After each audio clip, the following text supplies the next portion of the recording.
Alright, umbukeli Zwide production nguzwide wasehluhluka ngikubingelele bathi ngumzukulu emantsha ubunqobokazi uPeter Sebindi basaba abaningi umntakanyanda kamakoti indokoza abashazi ababhevula ngikunxusa ukuthi uma kuthi uyaqala ukungena kule show cinezela usubscribe ukuze uzokwazi ukuthola konke okusuke kwenzeka mhlambe nawe ngelinye ilanga uyafisa sihlale nawe kanjena kulula inamba yethu ikhona kwi-Facebook page lapha kwi-bio kanjalo na ku-TikTok kwi-bio futhi nakhona okwakho ukuthi ngicindezele usubscribe ulike bese uyahlala usilalele ukuthi yini esikhuluma ngawo basihleze sikhuluma ngezinto eziningi ezahlukahlukene ngaphandle ukuchitha isikhathi lokhu ngidane ngikhuluma ngedwa eceni kwami nginomfowethu uzozisho ukuthi ubani wakwabani mfowethu uyaphila. Yebo ngiyaphila bhuti unjani? Ngikhona mfowethu. Yebo mntana. Mina sengizisho ngaze ngayibonga mfowethu mfowabani lo? Mina ngondaba enhle ngakwaMathonsi enquthu esigodini sakwaHlazakazi. Ongakini umqumbeni? Wakhona ngakithi kodwa kuhlukene igodi. Yeah. Alright. Mbukeli lapho ngasekhaya. La sinokukhuluma izinto eziningi ezahlukahlukene. Angicacisa ukuthi umfowethu isitori akeza naso siyiqiniso kanti sithinta yena nomndeni wakhe. Abakwa YouTube bathe uma ukuthi ivideo yakhe izobuka abantu abangaphezulu kwa-300,000 ungakapheli u-30 days bazokwazi bemxhase ngemali engange-1,000 shuthi singakucela nje ukuthi uhlale la ekhaya usibukele size siqede ngoba mhlawumbe ngelinye ilanga iwena nawe ongaba kuleli thuba futhi ukuze wazi itholakala kanjani kuzokusiza ukuthi uhlale ubone ukuthi kulula kanjani masinganikana sodwa support shuthi maningi amathuba angavuleka ukuthi sikwazi ukuxosha into ezithize esiqinile mfowethu namhlanje yini oze ngayo la ekhaya. Into engize ngayo la bhuti uZwide ukuzochaza indlela engikhule ngayo noma umndeni engiphume kuwona. Umndeni engiphuma kuwona umndeni ompofu. Mangithi umndeni ompofu ngisho ukuthi umndeni mhlawumbe esikhule vele sidla imbuya ngothe ekhaya. So kunezinto engidibane nazo kusukela ikhula ngokukhula ngendlela yokuthi ukhule mina ngumuntu okhuliswe ngugogo ke ngihlala nomalume ekhaya kwaMathonsi. Yebo kwaMathonsi kusekhaya komama ubaba wami owakwaHadebe. Kodwa ngikhule ngizalelwe khona kwaMathonsi ngakhulela khona kwaMathonsi. So ekukhuleni kwami ngikhule vele ngihlala nogogo ngoba vele umama bewumuntu ebehlala eGoli kakhulu. Ubaba kuwaba umuntu owahamba ngesikhathi zezimpi wayokwakha esigodini kwangena etshene Vryheid. So kwaba izona zinto ezagcina mhlawumbe singakwazi ukuthi noma mhlawumbe ngilithola uthando lakhe noma mhlawumbe kwaba yimbangela lezo nezingxabano ezabaphakathi kwabo kwabazali bobaphatha mama nobaba. Ngakhula ke ngihlala nogogo nomalume omalume bami ababili okumalume omdala nomalume omncane osuka lapho ke nomamkhulu oyelami umalume omdala. So umama bekuwumuntu ade ehlala eGoli ke ebehlala eGoli eJimmiston. So isikhathi esiningi bengihlezi mina nginogogo befika ngamaholide ngikhula vele ngikhuliswa imali yempesheni kagogo. Even nemali yeqolo bengingayitholi ngoba ngiphuzile ukuyithola imali yeqolo yesibonelelo sikahulumeni ngize ngayithola ngo-2010. Na imbangela yenza ukuthi ngiphuze ukuthi ngiyithole imali yeqolo simo sokuthi ivele ekukhuleni kwami lokhu isitifiketi bengingenaso. Ngaze ngashawela ugogo nge-ID yakhe njengoba ngibiza nje uDlamini la kwe-ID ngoba ngashawela ugogo i-ID ngoba naye ebona ukuthi umthwalo usungaphezulu kwakhe ngoba nasesikoleni bengifundiswa uyena ugogo. Umama kwaze wabuya nje esegula beku-2008 esebuya ekhaya bephathwa isifo sofuba i-TB. Wase ukuthi ke ngo-2009 kwafika isikhathi sokuthi ke uNkulunkulu ke emthathe. Ngaqhubeka ngahlala naye ugogo ngafunda ke esikoleni engifunde kuso emabangeni aphansi ngifunde kwaXwayisi Primary School. Ngaphinde ngaya naseHlazakazi Primary School. Ngaze ngafika nase high school ngiphushwa uyena ugogo. Nasekhaya umalume bebengasebenzi siphila nje ngemali nje impesheni yesibonelelo sikahulumeni. Yeah. Esondla ekhaya ayazi ukuthi uthenga impuphu i-50 kg nje siphusha nje ngendlela bekuphusheka ngayo ngakhona ugogo esiphusha ngendlela kade siphusha ngakhona ngifunda nangapha ngaze ngafika ke e-high school. Ngafika nakhona e-high school wangiphusha nakhona ugogo ke kodwa kuthe sengifunda u-grade 11 ngo-2017 bese kunzima kakhulu ngoba ugogo naye ebesegula sephathwe isifo lesi sashukela sabantu abadala. Nami sengibona ukuthi ayi ngeke sekunzima nokuthi ngiphusheke nasesikoleni bengishoda ngezicathulo sekunzima nje ukuthi ngiye esikoleni. Ngathatha isinqumo ke lapho ke ukuthi ngisiyeke isikole ngawo u2017 ngangenza ugrade 11 kwathi nje kuvala nje ugodi nami ngavala ngahamba ngayosebenza ke ema-truckini kwaMazibuko kunobaba okuthiwa uMazibuko onama-truck ezihlabathi owenza naney'tini. So ngisebenzile ke khona ke nami ngizama ukuthi ke ngizame nami ukuhlanganisa nami ngithole izimpahla ukuthi ngibe right ngifane nawo wonke nazo zonke izingane ngizingabonakala isikhala ngingabonakala nje ukuthi ayiloyana umuntu osokole kubona. Bana ke lo 50 minutes ngeke ukukhuluma phela wedwa. Yeah. Ngizokulekelela. So ngifuna sithi ukubuyele emuva kancane. E-primary uma usukufunda so nezingane nibaningi nihlukahlukene. Abanye basuka emakhaya angcono, abanye basuka emakhaya angekho ngcono. Isimo sokugqoka buhluke kakhulu nikwezinye izingane noma bufana nje nazo. Bengihlukile kakhulu kangangokuthi kunanombutho obuwenziwa ama-honor lo ukuthi uqhokisa izingane lezi eziswele. Angazi lento ibiyenze kanjalo bengiba ngokuqala wabantwana okhethwayo esikoleni ukuthi nango bebhala phansi sibhala phansi kwi-list esizoqhokiswa ama-honor association lo wasenquthu. Nje bengiba ngokuqala even nase-high school bekukanje bengihlukile kakhulu. Abatwana abahlukahlukene khona umntwana okwazi ukwamukela ukuthi hayi isimo engiphila ngaphansi kwaso ngiyasamukela khona ohlulekayo athi ayi mina ngikwazi ukwamukela kugcina sekungilimaza nasesikolweni bekukanjani kuwena? Ngisho ukuthi e-primary ngisho ukuthi nomqondo wami kusho ubusemncane ke ngingakacabangi kakhulu noma mhlambe ingcindezi engiphila kuyona ekhaya ibingaka ngi-affect emqondweni. Bengifunda nje njengezinye izingane ngihlakaniphile futhi ngothisha bebengithandiswa nayilokho ukuthi ngihlakaniphile.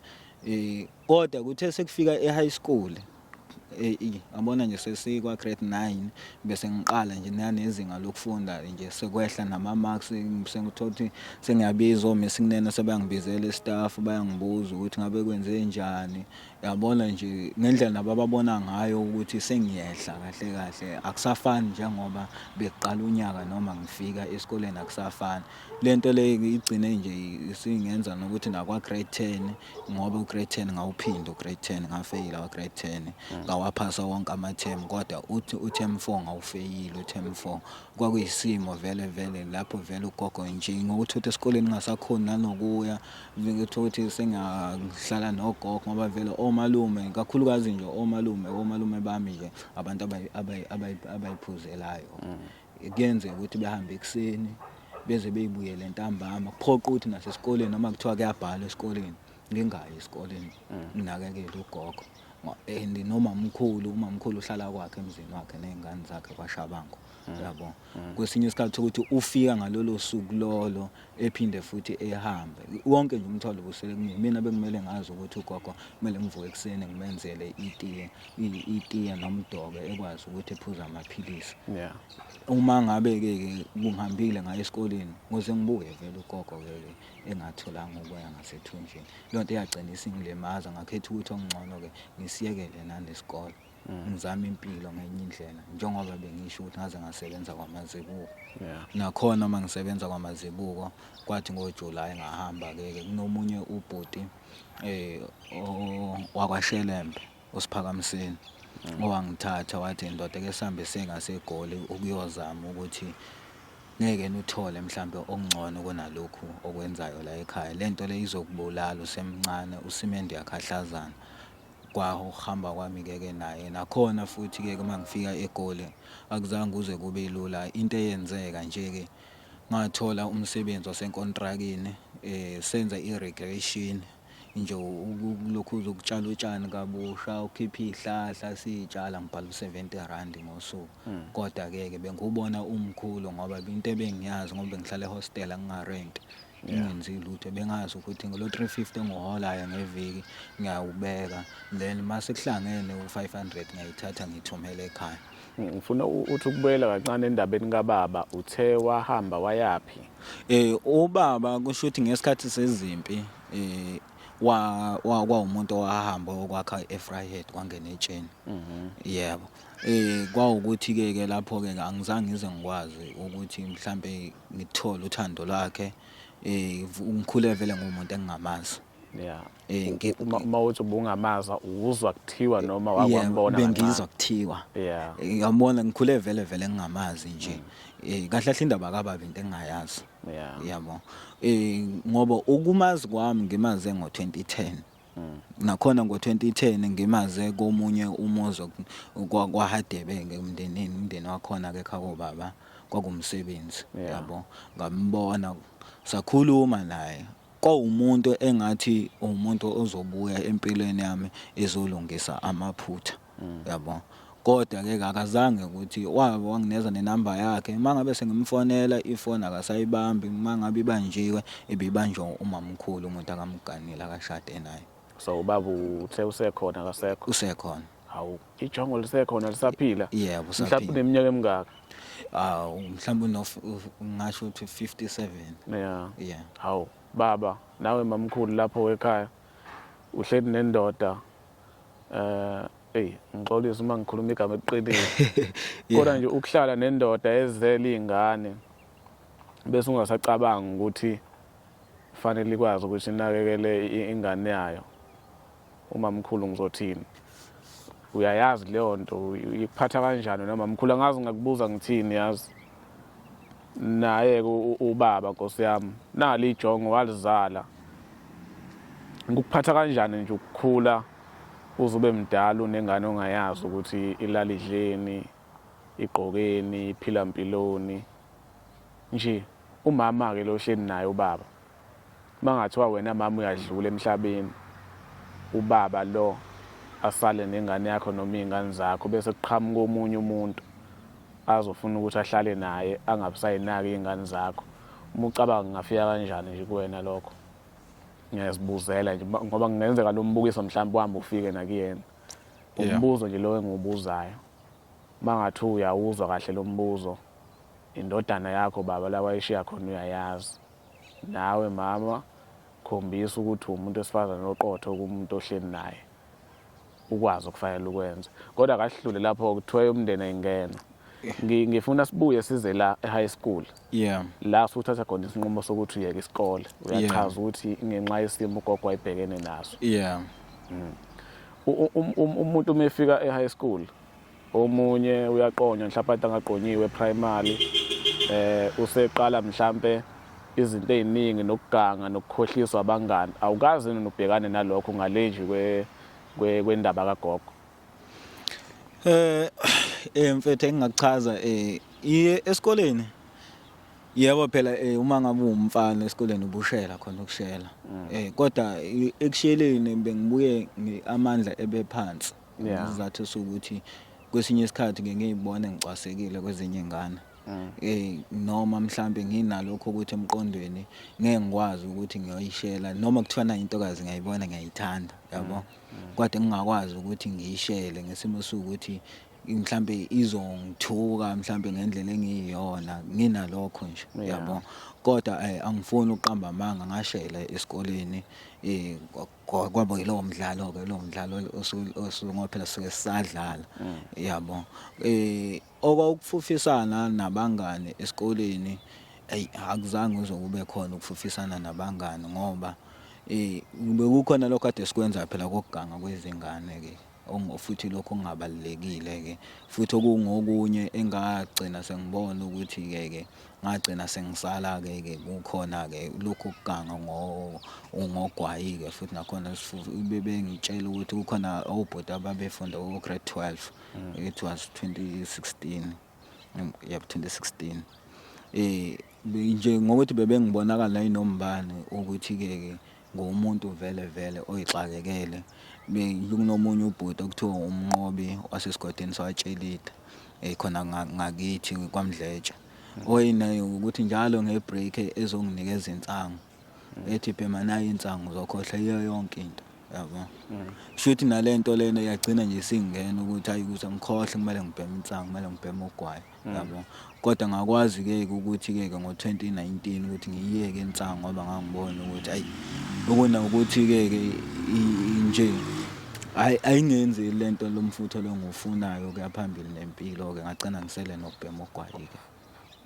yeah ayi ngiyakuzwa shothi baqinisile ukuthi kwesinye isikhathi abangani basifake inkingeni because ngiyabuka ukuthi ugwayi wawunikezwa umuntu ezothi bhema la uzokhohlwa zinkingi yebo manje ugogo usekhona akasekho gogo udlula nini emhlabeni udlule ngo2019 usuyekile vese esikolweni yebo sengiyekile esikoleni ngaphandle kagogo ke awukho nomunye umndeni wawukhona mhlawumbe ongakwazi ukukusiza into yenze isikole njengoba ugogo wayebhekene nomshikashika yedwa emndenini bakhona emndenini kodwa ke ngesimo sokuthi nawo umndeni uneyinkinga zakhona yabo umndeni nje umndeni okhona nje khona kwakhona endaweni hayi ukuthi ubuqhelile kodwa ubungaqhelile ukukhona endaweni kodwa ke ngesimo sokuthi ke nezinkinga zomndeni nazo zizodwa nezimpi zabo njengabantu abadala thina izingane singangene kuzo kodwa egcineni kwakhona akho kwagcina kuyinto nayo engaffectayo ngoba akekho noyedwa emndenini kwaMathunzi owavela ukuthi hayi cha indaba enhle eqhubeka uye esikoleni mina ngizokusupporta ngikuthengele icathulo uqhubeka nje esikoleni akekho wavelayo akekho wavelayo uveza indaba yokuthi uke wayegoli yini lesikushaya egoli njengoba sengikubona sungala eThekwini mfethu yimpilo egoli njengoba bengisho ukuthi ngihlale eSprings eThema Hostel ngihlala noSiphamiseni waShelembe njengoba ngaze ngasho ukuthi bengisebenza enkontrakini nenkontraka bengisebenza kuyo kwahamba isikhathi sokuthi ke ngigcine usongiphelela umsebenzi khona ngoba unyaka ngoqedanga khona kwaze kwasukuthi ke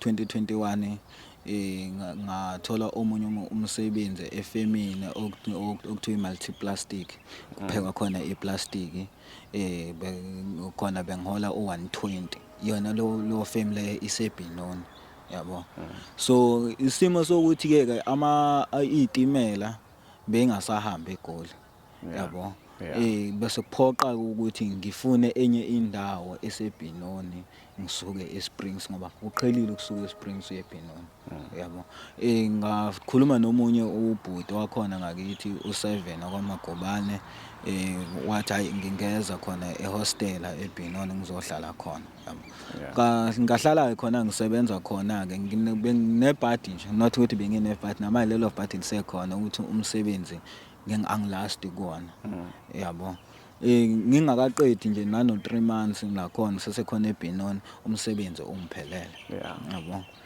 uma ngithi ngiyakhuluma naye u7 ukuthi hayi sengibuyele emuva eSprings ethi hayi indoda ungabuyeli emuva kuyefana uzobuyela emuva uzodlana lapho yakhona kungcono mina uyena uyakwazi ukuphila nabo endlini bebonke bayakhona kwaMagobane khona usho kwakhe uya driver naye unayo itekisi yabo so nje ngeke ngilale ngingadlela ngihlale phansi yabo ngihlalile ke khona ke eBhenoni ngawo ke u2021 nango 2022 kodwa nje bengingasebenzi noma ngithi ngiyofesa nje ngigcine sengikhathala nanendaba yokufesa kwasekuthi ke ngo2023 uNjabulo okungumfowethu wakhona kwaMathunzi umfethu nje omncane nakumina nanokweminyaka ufunda la eSpringfield campus la eThekwini College.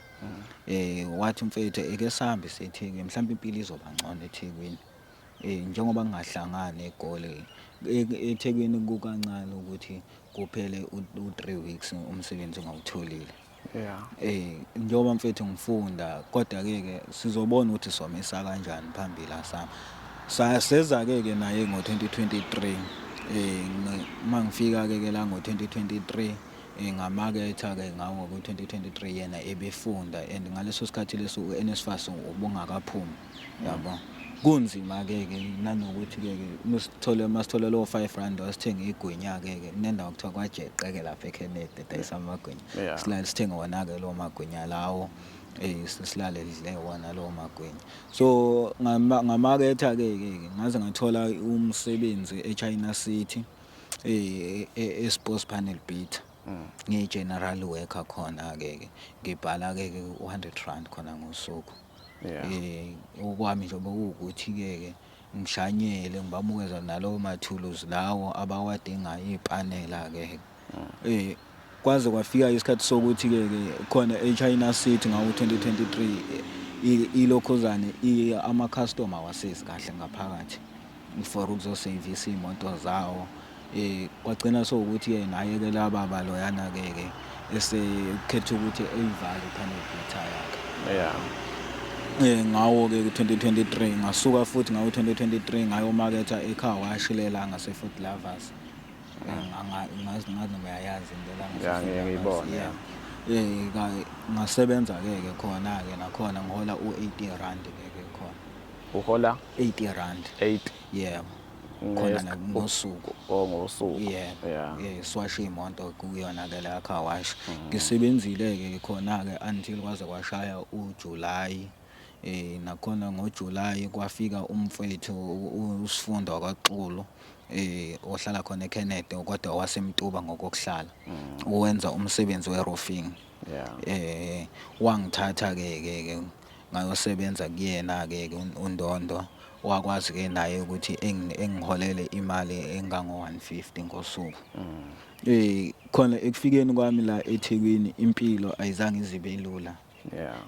Nane ayizange izibe lula angifuna uqamba amanga yebo bengizama nje ngakho konke ukuthi ngizame nami ukuthi ke sibe ngcono ke naye kumfowethu yabo. Kodwa ke ngesimo sokuthi umfowethu lo ebengihlala naye endlini yabo besi right ngaso sonke isikhathi si right sihlezi. Kodwa inkinga angazi noma ngizothi inkinga kwaba sekuthenini mhlambe ubona ke izinto othi ingahambi kahle yini ngoba nakho yena esephunyelwa uNSFAS yabo. Bese kukhona nje nanongahloniphani endlini eze negenge yakhe akafunda nayo endlini bezophuza utshwala ebusuku. Ngaleso sikhathi leso mina kumele ngize ngivuke mina. Kumele ngilale ekseni ngemsebenzini. Uma ngithi ngiyamtshela mfethu ukuthi ngibangela umsindo ngifuna ukulala ngiyavuka emsebenzini ethawu ungazi ukuthi emsebenzini uyobhala u80 rand ngazi ukhalisa ukuthi ufuna ukulala kube usebenza ngamanzi lowo manzi azokuphaphamisa yabo. Yabona nje yabona mfethu izinto nje mfethu obokuzokwazi kwelinye ilanga kunomjida okuthiwa untshebe yabo. Lo mjida usekhona namanje la eKennedy. Ake no yathi score akajim akajimi mude nje ubefunda khona ecollege yabo. Cha ngihlekisa ukuthi lawo manzi azokuphaphamisa nasebusuku ukuthi azongiphaphamisa emsebenzini yabo. Kahleka ngisho kufiyo yakhola kanjani. Kusho ukuthi ke umtshebe ngokwenilanga eze ngizwele. Ethi mfethu hamba la endlini yami mfethu ungamnaki unjabulo usedakile. Unjena vele unjabulo mayidakile. So ngaleso sikhathi leso kunentombazane yasemandeni kwaNzuza engithandana nayo yabo. Ngaleso sikhathi leso namanje sisathandana nayo yabo. Manaka usakhuluma ngomathandana kodwa ngeke uqhubeke. Yaqhubeka. Kusho ukuthi ke usisi lo engithandana naye nje ebenakho ukuthi noma efikile endlini yabo. Uthi nje hlezi noNjabulo ukuthi uNjabulo usehambile engibuza ukuthi hawu sho ukuthi umfeni impela nje lona noma mhlawumbe wangakini noma kanjani yabo. Hayi ngiyibuza ukuthi why ezongibuza leyo nto leyo yabo. Ngithi mina umfowethu yini kwenze njani ethi hayi ngiyabuza yabo. Kanti nje mfethu kuyeke kwenzeke kwesinye isikhathi uthola ukuthi njengokuthi uma ngabe uzosifica hlezi sobabili usheshe ukwazi ukubona ukuthi hayi no laba bantu laba nje babehlezi bobabili abazwani kahle yabo. Kwesinye isikhathi into enginokuyinaka uthola ukuthi uzobamba ngeinkulumo ngendlela esikhuluma ngakhona yabo. Mhlawumbe mina mangiphuma mhlawumbe indlela umfethu azosala ikhuluma ngayo mina sengiphumile yabo. Ugcina usubona ukuthi hayi no laba bantu laba abazwani yabo. Ngisachaza ke ukuthi ke ngaze ngazwela untshebe ke. Shuthi untshebe engizwela ukuthi ngolala endlini yakhe lengane lena ke yakwanzuza ke nayo ifikele ukuphatheka kabi ngoba naye bekuyintokazi besisazi isimo sami ukuthi ngumuntu kanjani yabo. Kwase wafika ukuthi ke nayo ke iphunyelo enesifasa yabo. Yanginikeza imali yathi ngiyofuna indlu ngihlale khona ngiphume ngijabulo yabo. Ngabona kukuhlukanisa cause mina ngimthathisa ezumfethu yabo. Noma ngabe ngathiwa singaxabana kanjani kodwa bengesisona isifiso sami sokuthi sihlukane naye endlini yabo. Kodwa ngesimo sokuthi ke manje vele kimi impilo ayihambi kahle yabo.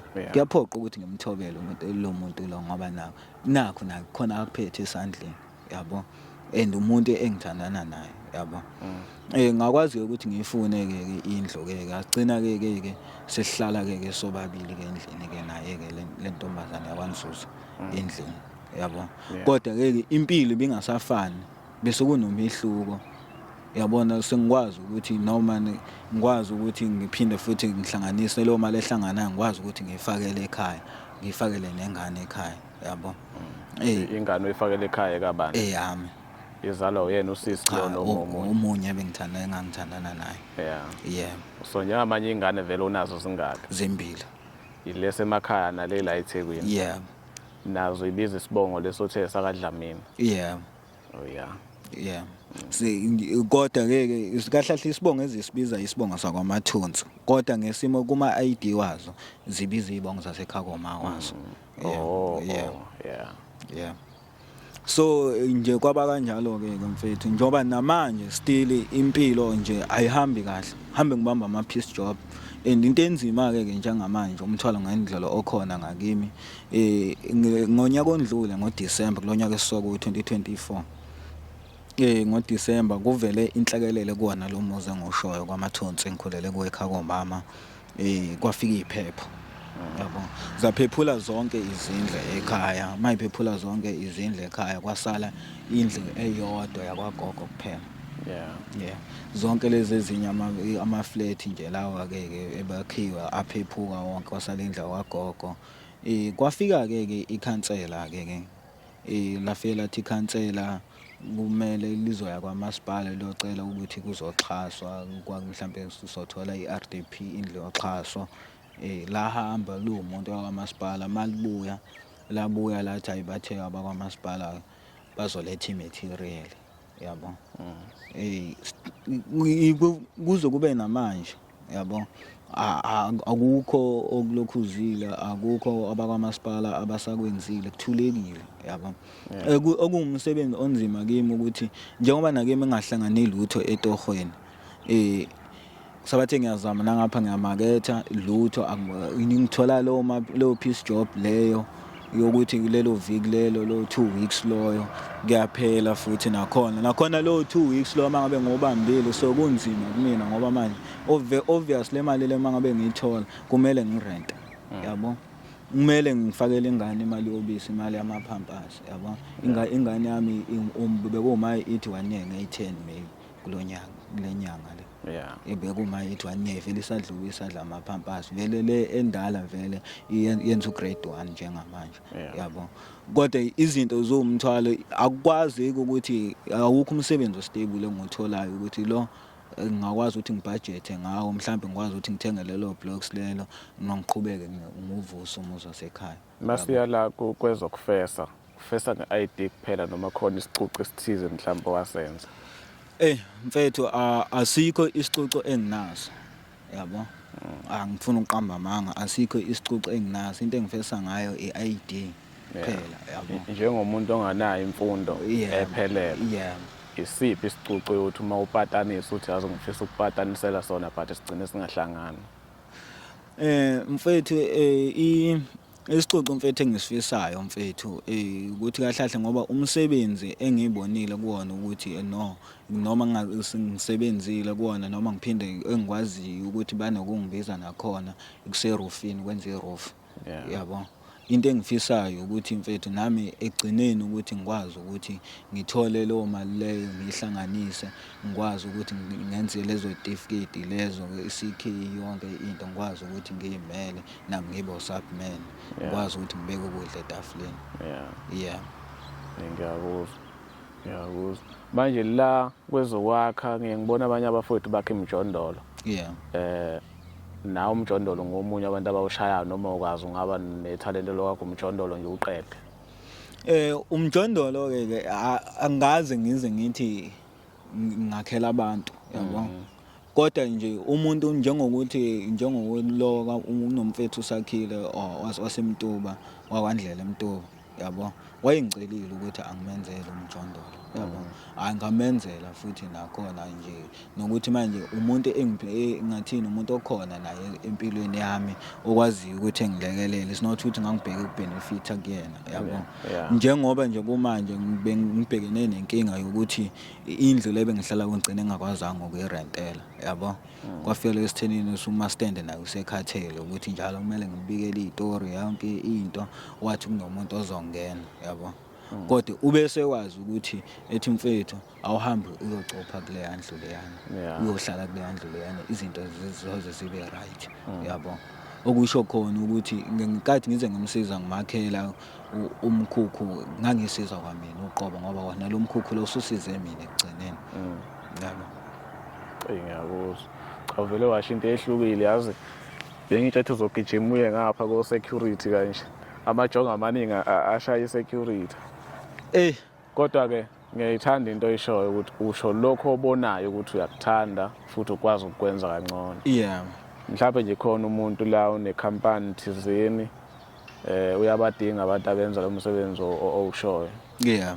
Mhlawumbe ngakusondeza eduzana kwazi ukuthi sekusebenzise. Yeah. Ngasekugcineni uzobiza inamba yakho mhlawumbe mawunazo izithombe zomsebenzi okuwenze. Yeah. Bazokuthinta mhlawumbe na ku-WhatsApp umuntu umefuna ukubona umsebenzi wakho ukuthi unjani. Yabo ngithanda ukuthi usho lento oyithandayo. Yeah. Nami ngisafunda isikole wayethi umuntu mengibuza ufisa ukuba yini noma uthisha engibuza ufisa ukuba yini ngithi ufisa ukuba umsakazi. Yeah. Yabo. Yeah. Kuze kube namhlanje lelo phupha likalahleki noma ngingakafezeki but alilahleki so iphupho kuhlezi kuyiphupho. Yabo khona kunjalo mfethu ngoba sisonke singabantu sinamaphupho. Njengoba nje ke nami ayukuthi iphupho anginalo iphupho nginalo iphupho. Lokho sukuhijacka nje sokuthola indlela ngendlela, yabo. Nakho okungakwazi ukuthi ungilekelele mhlawumbe ngicine sengikwazi ukuthi ikhona okuzongenza ukuthi ngilithole iphupho. Yabona lento engisho nami ngangifisa ukuba umsakazi but ekugcineni ngayithola sengikwazi ukuthi ngishuthe estradini. Yeah. Shaya isithombe uza. Yabo. Yeah. Ngeke sikukhulume lokho namhlanje. Ziningi inkinga. Yebo, khona kunjalo. Yeah, kodwa yabo ukuthi kuyenzeka empilweni ugcine sewenza izinto ongaplananga ukuthi ufisa ukwenza zona. Yeah. Mina security ngisebenzile. Yeah. Namanje futhi ngisengayisebenza uma ngaqhamuka. Yeah. Yabo kwakungasilona iphupho lami ukuthi ngifisa ukuba i-security. Yeah. Hayibo le nto leyo. Yeah. Yeah, ngiyakuzwa bafo ngikuzwa kahle. Kodwa ke mhlambe uma ngathiwa wena ngiyazizwa inkinga ozisho ekhaya. Ezokuthi khona umuzo owalimala. Yeah. Athi uthe isiphepho mangaphosisi. Yeah, isiphepho. Ngenxa ukuthi akusiwona wonke umuntu onedatha lokubuka ividiyo iziphele. Yeah. Makukhona umuntu obukele njengamanje. Iluphi usizo wathi ungalicela kakhulu kumuntu ngayedwa okhona eMzansi ngaba ama-manager amakhampani ahlukahlukene noma kuthiwa umuntu unaluphi uhlobo lwebusiness hayi lwe-roofing kuphela. Yeah. Because uyasho ukuthi awukhethi ubamba noma yini okuvukayo. Yeah.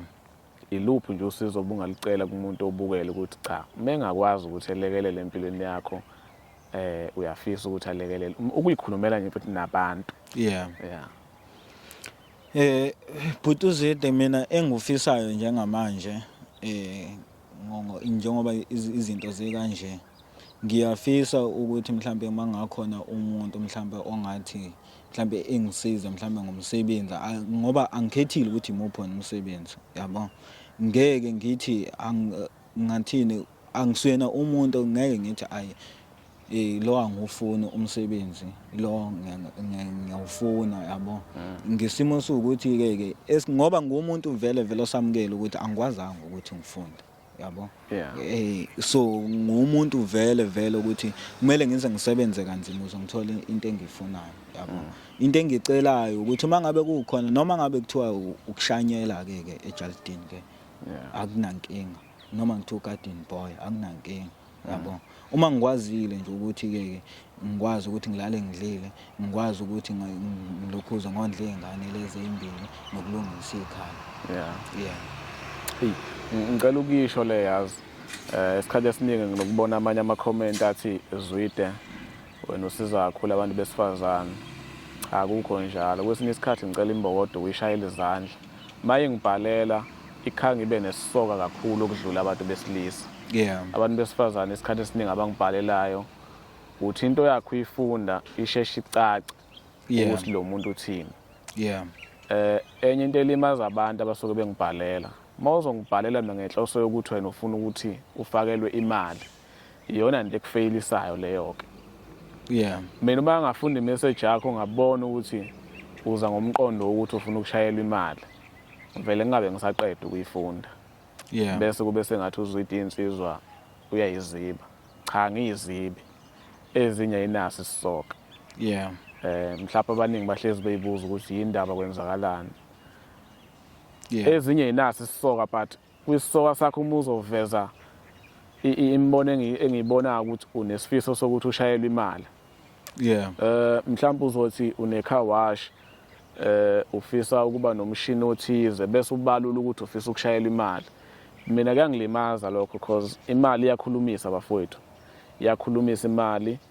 Uma ngizovele mina ngipost into engiyibona ukuthi lo muntu ucela ama-R10 egcineni abantu bathuka mina. Ungcono umuntu othi anginazo izimpahla anginakho ukudla.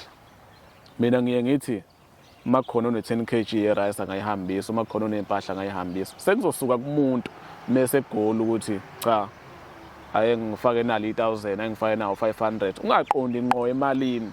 Yabo because sonke imali siyayidinga. Mina kwamina ziningi izinto engiyidingayo but engingakazisho la futhi mhlawumbe ngelinye ilanga ngizozisho la.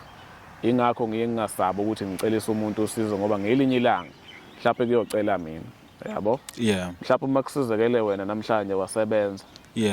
Kusasa mina uma sengithi bafowethu ingane engakhala ifele embelekweni nakho ngilala ngingadlile mhlawumbe kuyosabela wena kuqala ukwazi ukungifakela leyo madlana encane ngikwazi ukuthenga ukudla yabo. Umuntu ngabantu izandla ziyagezana. Umuntu ocela usizo angimthatheli phansi. Hayi ngoba mina ngiyingcono yini hayi ngoba ngiyinotho yini angina next mina. Ikhamera nje le enginayo uma ngisuke ngasiyona le umfowethu engizwana naye because sesemkhakheni owodwa siyabolekana izinto. Ama-followers kuphela enginawo nawo angathini. So njengoba mina nginikeza ithuba lokuthi ngibe nama-followers umuntu mekhala ngiyamthatha ngimtshela hayi mina nginalo usizo kodwa ngizokuthatha ngikubeke kubantu. So ngalawo mazwi bafowethu ngiqonda ukuthi ngiyafisa ngelinye ilanga la kwiZwide production kube khona umuntu wesilisa osizakalayo njengoba bekhona nabanye besifazane abasizakalayo. Makusuke kusizakala umuntu wesifazane kusuke kunesandla esingenelelile somuntu wesifazane kusuke kunesandla somuntu wesilisa esingenelelile. So kuyiphupho lami ukuthi ngelinye ilanga kusizakale hlangothi zombili. Umuntu wesifazane nensizwa ungayithatha isize la ungayisiza khona. Iyasho ukuthi ayikhethile uhlobo lomsebenzi. Sinabantu besifazane njengamanje abanamabhizinisi abayimele aba-right. Ngicabanga ukuthi uma uyibhekile lensizwa masilokhu ngiqayela ukukhuluma naye. Insizwa nje ithobile kahle iyahlonipha kuyasho ukuthi ikhule emakhaya inemfundiso yasekhaya. Futhi ngisho ngithi nemfundiso kagogo njengami-ke mina ngakhuliswa isalukazi Yeah. ukuba isixhwanguxhwangu nje angikwazi mhlawumbe ngingakwenza mhla kuthiwa ngiphuza utshwala ngalelo langa ngadakwa because phela ikusasa asilazi yabo mhlawumbe sengingaba-ke isixhwanguxhwangu mina ngisona isixhwanguxhwangu so imfundiso onayo ngiyayibona ukuthi usuka nayo ekhaya Yeah. iyafana neyami Yeah. mhlawumbe omunye umuntu angabona sengathi anginayo but mina ngiyazazi ukuthi nginayo imfundiso ukuthi phela ngeke wakwazi ukunelisa bonke abantu Yebo khona njalo. kodwa angingankanti kakhulu ngisephuzweni lokuthi makungaba khona ongalekelela lensizwa le noma engabe ngani angalekelela ngayo njengoba ithi ayisebenzi futhi uthe uhlala la eKenneth Yeah. khona indawo eseduze la ko Springfield Mayville eThekwini mose Kenneth ungafika ngisho nangeenyawo edrobheni Ngakuseduze. impilo kungasebenzi kunzima kakhulu because kuyenzeka ulala ungazi uzolala udleni thole suvakasha kumajita ngenhloso ukuthi nawo ufuna apheke aphake yabo kwesinye isikhathi ugcina suyinkinga so yeah noma ngabe ngani ongalekelela ngayo angifuni izinto ukuyibeka ngembabo but bonke abantu abafika la ekhaya bazocela usizo makusuke kukhona onamandla angangenelela uzoba ngalahli ngokwenza lokho uzoba ngalahli ebekuthiwa mhlawumbe nje hey angazi yazi ukuthi abantu angibajwayele abantu abaningi angibajwayele kodwa inamba yami ikhona kwi-Facebook makuthiwa umuntu mhlawumbe ufuna ukuthinta mina ngqo angangithinta nomfowethu futhi naye angamthinta ekwazi ukuthi hayi cha insizwa awuzobamba ngapha ngisho kuthiwa ikhawashi ngisho kuthiwa ukubamba iduku emgwaqeni futhi lo msebenzi umnandi kabi-ke lo ukubamba nje iduku emgwaqeni makusuke kusetshenzwa la kukhanda umgwaqo Yeah, yeah. umsebenzi ongicatha udinga isicucu lo Hayi. udinga amandla nomqondo kuphela Yeah. yabo Yeah. mhlawumbe umakhi indlela oqashwa ngayo isezingeni uyakwazi ukubona ukuthi okay uma ungathola umsizo ongakulekelela ungakwazi ukumbhadala leyo mali ongambhadala yona nayi insizwe nali ikhona ngagcina ikulekelela la engakulekelela khona because kumnandi ukusebenza nomuntu onalo naye ulwazi oluthile ngokusebenza Yeah. yabo angazi ngacela ngithini but ngiyafisa ukuthi kulabantu besilisa ngifisa ukuthi basizakale la ekhaya ngaphansi kwegama leZwide Production nawe ube ngomunye wabo futhi ngisho wathiwa kuqala ngawe ngangijabulisa lokho Yeah. yeah so asihlehle sibuyele emuva kancane ekhaya ngiyezwa ukuthi ikhansela lahamba lathi liyabuye langabuya so empilweni oyiphilayo la eThekwini ayikho lula nasekhaya isimo asikho nzima uyakuveza ukuthi uyafisa ukuthi lela khaya liyovuka Yeah.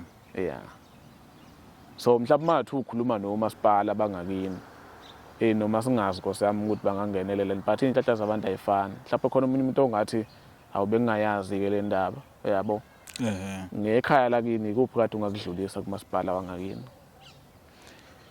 Hey mfethu into ebengayicela nje kumasipala wakhona eNquthu noma nje umasipala noma ngithi ke kwasemzinyathi district ke ngoba phela umasipala waseNquthu ayukuthi awazi uma ngabe kwazi ikhansela nabo suke bazi yabo engakucela ukuthi angiphoqi ukuthi bakhe umuzi yabo yeah kodwa njengomuntu njengabantu nabo abangabantu abaziyo ukuthi njengoba kungekho umuntu kuleya muzi ekhaya nje nabo malume bathembele kini yabo nakimi akuhlangani kimi futhi kuyefana njengabantu nje ekungekho lapho esithembele khona yabo into engicelayo ukuthi noma ke noma kuthiwa ilo RDP yabo uma ngabe nje bengasibekela yona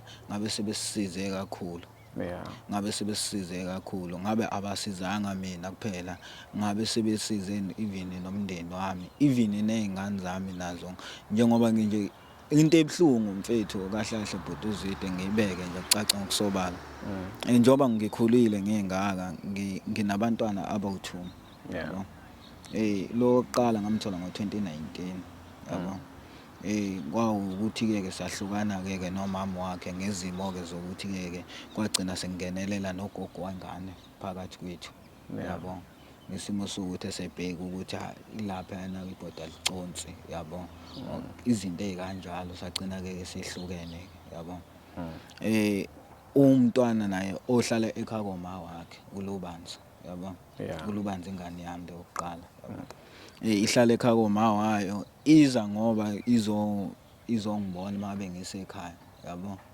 Nakhona banakho ukuthi nje benqabe nayo yayibona loo nto leyo. Yeah. Uma bezokuthi abafuni yabo. Kodwa-ke yabona nje isifiso sami njengamanje ukuthi mfethu uma ngathola umsebenzi nje othi nje umsebenzi nangu stable, umsebenzi ostable nangu engitholayo, ngikwazi ukuthi ngakhe ikhaya, ngikwazi ukuthi ngiqoqe iy'ngane zami. Ngabona kwanakho ukuthi iy'ngane lezi zigcwale iy'ndawo kuyinto ebuhlungu le yabo. Ngikwazi ukuthi ngiqoqe iy'ngane zami zikwazi ukuthi zihlale ekhaya, zazi ukuthi noma kuthiwa ekhaya komawazi ngelinye ilanga uma yibuya sekuvalwa amasango, ziyazi ukuthi kodwa zizoya kwamathunzi zikuthola ukuphumula. Uyayibona loo nto leyo. But uma ngabe kukanje kunzima mfethu yabo. Kunzima even noma ngathiwa-ke njengamanje-ke sekuyenzeka-ke kuthiwa ayi thatha nazi iy'ngane zakho sesikhathele thina ukondlelana wena yabo. Ngoba yebo ngeyihlala iy'nkulumo engabibikho ekhaya komawazi, ziba khona iy'nkulumo noma-ke zingakafiki ezinye zazo kimi yabo. Yabo. Kodwa uma ngathiwa nakho ayikho nami into engingayenza mfethu yabo. Because kungenye umntwana ungenye into umntwana abona nje umntwana uyiphathe enzima kabi ukuthi kumele umondle, kumele umenzele yonke, kumele umnakekele. Yabo loo nto leyo. Even nangendlela isimo esingakhona nginokufikelwa na ukuthi even nanangu umama wengane lo ngisho ukuthi ingane yami ena 1 year yabo. Nginokufikela na ukuthi yabona ngeke ngifile ukuthi hayi yena okungenzeka usehlezi ukuhlala nje kimi kodwa umuntu ongahamba noma yini ngoba mhlambe angazi yabo izinto nani nokuyicabangela yabo. Uzobona ukuthi ungaphansi kwayo. Yebo naye gcine ebona naye ukuthi ayikho into engihlalele la. Yabo. Le moto ayihambi le moto le ngiyigibele. Ngehle igibele kuphe iningi nezimoto. Ngeke uhlale emotweni emile mfethu. Zikhona imoto ezidlulayo. Ngiyibona loo nto le. Imicabango le kufikelayo akukaze kuphume kuyena. Yebo, imicabango engifikelayo. Ngenxa yokuthi uyayibuka ukuthi amandla unawo. Yebo, yabo. Yabo njengoba nje kuThange wayengibhalele kuThange ethi ngizokukhombisa nje la ku WhatsApp engitshela ukuthi njengoba ngishilo ukuthi usesibhedlela yabo ngalelanga uzothi angize kuwena ngiyakhumbula ngesibhedlela ngiyobona yena yabo. Kushuthi nje engibhalelile imessage engitshela ukuthi ingane ayinabisi yabo. Namaphampas asesela amaphampas amancane asesela ngaphela noma benginini yabo.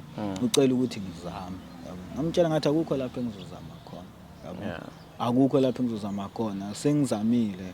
Akukho la yabona njengamanje ngiphelele nami sekufena lapho ngiphelela khona nayithemba.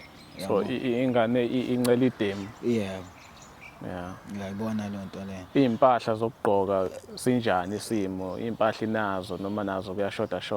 Kuyashoda nakhona noma phela-ke ezinye iy'mpahla akanokuyigqoka onkanyezi iy'mpahla akanikezwa zona umama wengane osisi bakhe laba abadala sebeney'ngane eseyikhulile. Uyayibona loo nto leyo. Kugcina mhlawumbe kungasabonakali nokuthi noma nje phela-ke bebona bona bewumndeni yabo. Kodwa umuntu ongaphandle akakwazi ukubona ukuthi leya ngane leyana ayinazo iy'mpahla zokugqoka. Siyithathe lesibhekise lapha kunembokodo enamandla kabi la kwiZwide Production. Ngicela ningangiphoxi mhlawumbe umsebenzi ungakafiki. Ingane sizokuyiveza uma wengane sizokumveza konke sizobeka nangomfowethu noma kuthiwa useGoli noma kuthiwa useCape Town osehluhluko semtuba kuphi uma unempahla ubona ukuthi zisaphila ezomntwana wakho mhlawumbe ayisamlingani noma akayigqoki. Ephephu kunoplastic ka-R60 no-110 no-140 zingawenza umehluko lezo impahla kulo mntwana oshiwo umfowethu yabo noma ngabe ubani nje ngisho kuthiwa mhlawumbe lezo mpahla yabona ukuthi umntwana zimlingani mhlawumbe kuthiwa ukuthi izinkulu kunalengane eshiwo njengamanje but yacabanga ukuthi vele ngokuhamba kwesikhathi zisazoyilingana. So umona lezo impahla nje ngizocela uthathe inamba kamfowethu uma useGoli kuphi la ukhona ukwazi ukuthi umfowethu umposele noma ephephu lezo mpahla ifike kuyena ezodlala enkulu indima kwingane yakhe because uyasho ukuthi isimo sinzima kakhulu. Kweyobisi inkosi yami ngazo ubisi liyadula ke lona. Buyadula ngabe ngithi abakunanele kodwa amandla abantu awafani. Yeah. Khona ongathi ayinalo ikani lobisi. Yeah. Le ngane ungabe uyithengela ikani lobisi. Ngelinye ilanga mhlawumbe naye ngathengela ingane yakho. Mhlawumbe le ngane yobifundisa izingane zakho ngelinye ilanga. Ngoba isikhathi esiningi izingane ezikhula kanzima. Izona ngelinye ilanga eziphumelelayo futhi zibe usizo kubantu. Yeah. Isikhathi esiningi abantu abakwazi ukusiza abantu abangakhulanga kalula. Noma bekhona abantu abakhula kalula bese bayakwazi ukusiza but ababaningi kakhulu njengabantu laba abangakhulanga kalula. Yeah. So yeah, le ngizoyibhala ngisho phansi ku Facebook. Yeah. Uzongitshela nje nawe usayizi ingane igqoka ubani onempahla bakwethu siyacela. Axhasa ngendlela angixhasa ngayo. Noseduzane eThekwini angalekelela noma ngabe ngane angalekelela ngayo. Akakasho kumfowethu ukuthi uma wengane impahla kanjani kuyena. But lokho ungaxoxa naye umfowethu uma ngabe seniqhumana because mhlawumbe naye isima sikho kahle. Yeah. Nawe mfowethu amabhuluku ayabiza sinamabhuluku ethi na o 1000. Yeah. Suke li cheap lokho suke li right ukuthi ungagqoka lisuke liqinile. Yeah. Because ama tracksuit angathi aqinile nje ango 600 800. Yeah. Kodwa phela khona namanye o 500. Inkinga la o 200 asheshe ukudabuka.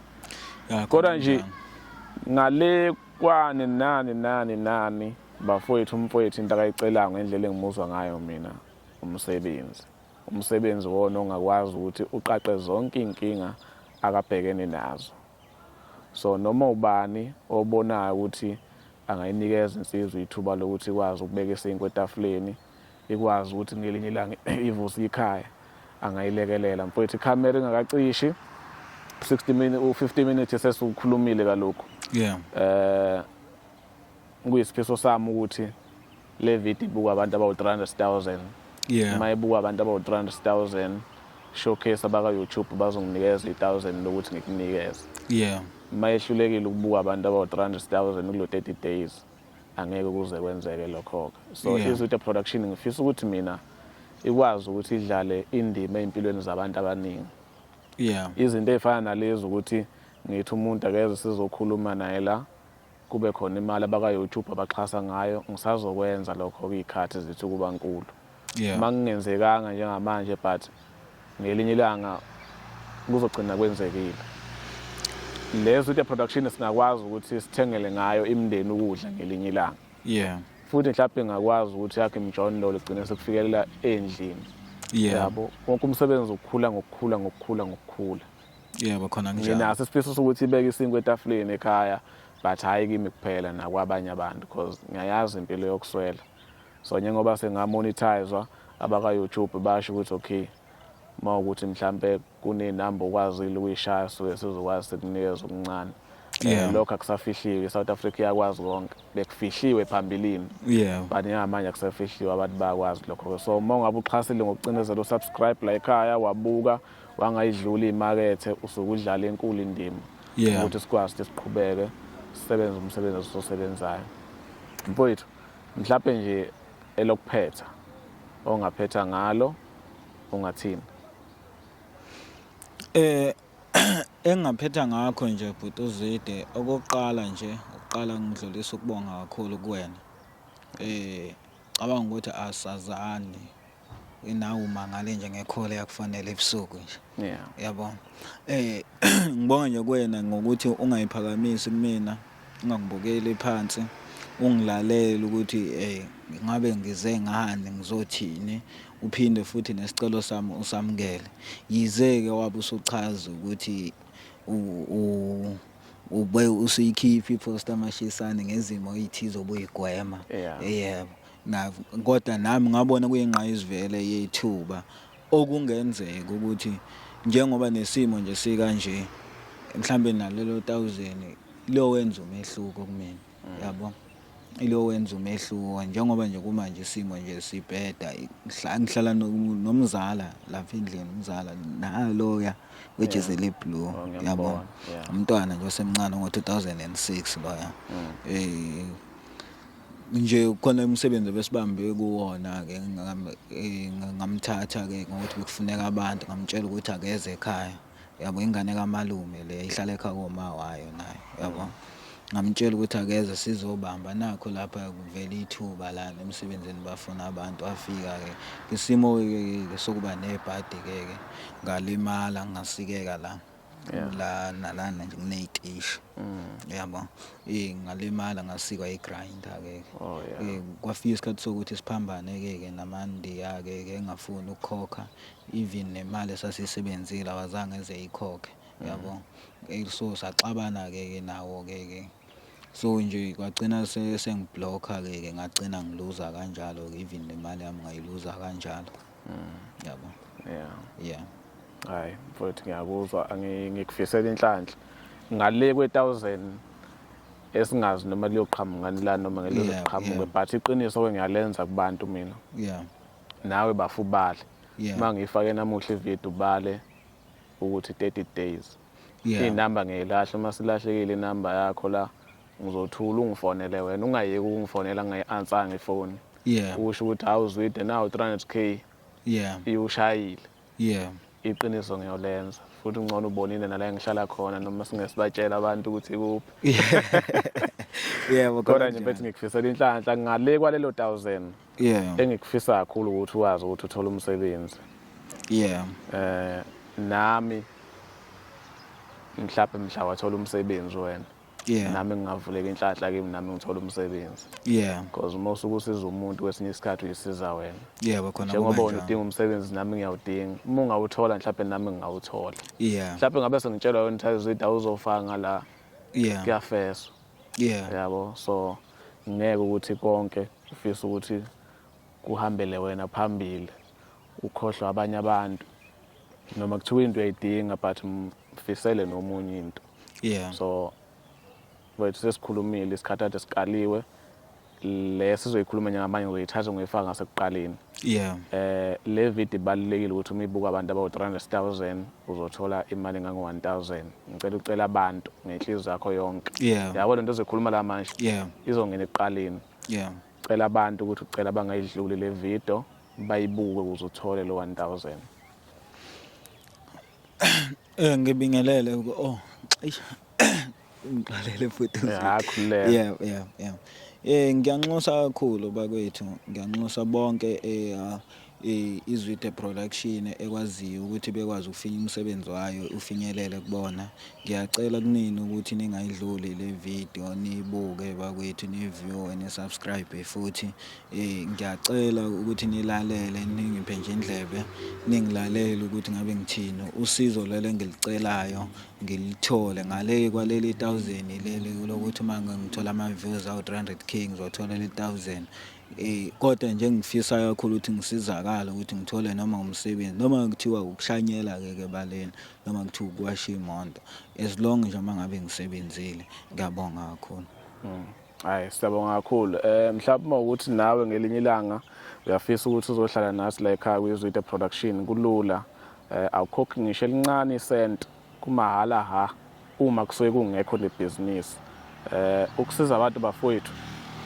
awumkhokhisa umuntu uma umsiza inamba yami ikhona kwi-Facebook page lapha kwi-bio uma ukuthi ipeni likhona eduzana ithi 083 6722 883 083 6722 883 size sihlale nawe kanje sinayo enye indawo esisebenzela kuyona eBalmoral Hotel lapha eSouth Beach singahlala kuyona uma ukuthi mhlambe awukho around la eThekwini ungaphandle kweTheku kusuke kufanele ukhokhe indleko ze-transport noma kuthiwa useThekwini uma ufuna ngizofika kuwena mhlawumbe sekhaya lakho mhlawumbe uyagula akuphumeki endlini uyabona ukuthi ikhamera udinga ukuthi ize kuwena endlini lapho kusuke kufanele ukhokhe indleko ze-transport because nami